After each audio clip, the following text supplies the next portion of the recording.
halkaad nagala socotaan waa raadiyo Boorama aan Soomaali Canadian TV oo aad ka dhageysan kartaan guryihiina daawadayaal iyo dhageystayaal ku soo dhawaada barnaamijka.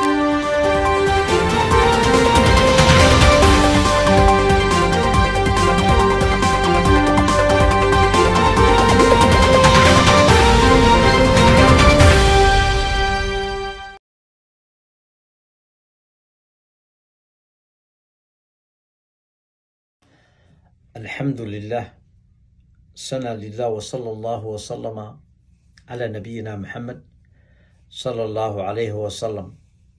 أما بعد، السلام عليكم ورحمة الله وبركاته. دمان ضدك الصومالية برنامج كفاعك دقيستر راديو بورمي كانت دعوانية صومالي كنديان تي في. اللهم اجعل هادينا مهتدين غير الضالين ولا مضلين.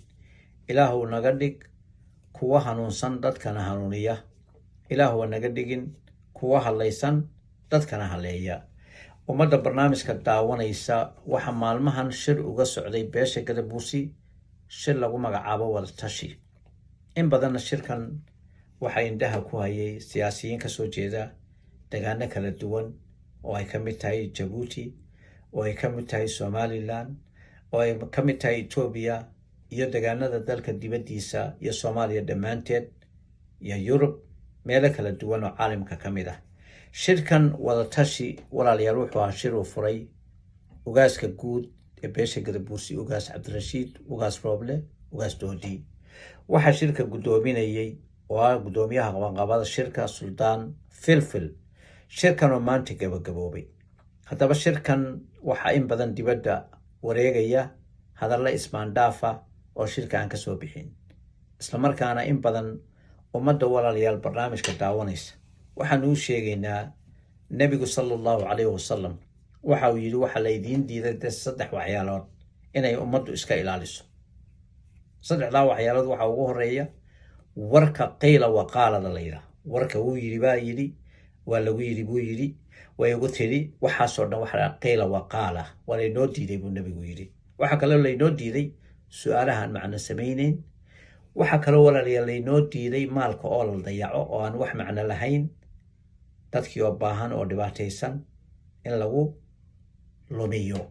Haddaba ummadda barnaamijkan dhageysanaysa shirkan oo ah shir wada tashi beesha Gadabuusina ay isku tageen aqoon-yahanadiisa, waxgaradkiisa iyo salaadiintiisa. waxaanu ummadda u sheegaynaa shirkan in uu u dhacay si qurux badan. go'aamadii ka soo baxayna markaan khadka taleefanka kula hadlay ugaaska guud ee beesha Gadabuusi iyo gudoomiyaha shirka oo ah Suldaan Filfil in go'aanka lagu gaaray ahayd inaan hadda la sheegin. laakiin in badan dadku ay waxyaalo fara badan iska sheegayaan inaan dadka u cadeeyo in go'aamada dibadda wareegaya waxalaali wax ka jira jirin. go'aamadii shirka ka soo baxayna uu noqon doono go'aamo wax ku aala ah beesha Gadabuusi ee meel walba joogta. in badan waxaan ognahay shirar badan oo la qabto inay caqabooyin fara badan leeyihiin. kana uu ka badbaaday caqabooyinkaas oo rajaynayno in shirkani u dhacay sidii ay ugu talagaleen, sida ay sheegeen guddiga shirka oo aan gudoomiyihiisa la hadlay.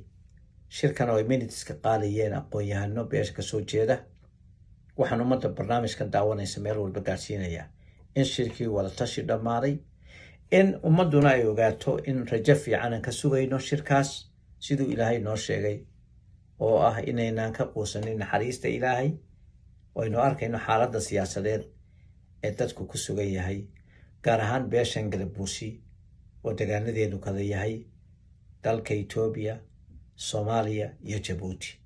ummadda barnaamijkan dhageysanaysana in badan dadku hadal hayntiisa waxaad moodaa inay ogaadaan haddii meel shir lagu qabto in shirkaasi waxyaalo fara badan oo kala duwan ay ka soo baxaan, laakiin shirkan uu noqdo shir wax ku ool ah oo taariikhda meel ka gala. waxaan ummadda leeyahay barnaamijkan daawanaysa in shirkan wada tashi aanu Ilaahay ka barino siduu inoo sheegay Ilaahay. عسى أن تحبوا شيئا وهو شر لكم، عسى أن تكرهوا شيئا وهو خير لكم. شيء بعد جعلاته شيء قاسي شركو يهي، شيء بعد دعواته شيء قاسي وخير كوليه. in badanna dadku waxa maskaxdooda ka guuxaya oo ay qaar badan u maleeyaan in duulaan lagu yahay in dad lagu laynayo ayna xaqiiqdu ahayn laakiin xaqiiqdu ay tahay dad danahooga iyo dulkooga iyo degaankooga inay wax wada qabsadaan iskugu yimid oo ka tashanayo aanu rajaynayno inuu wax ku ool ah oo wax fiican ka soo baxo dhammaan dadka barnaamijka daawanaya waa anigoo Xaamid Cali Cilmiya. Salaamu calaykum waraxmatullaahi wabarakaatu.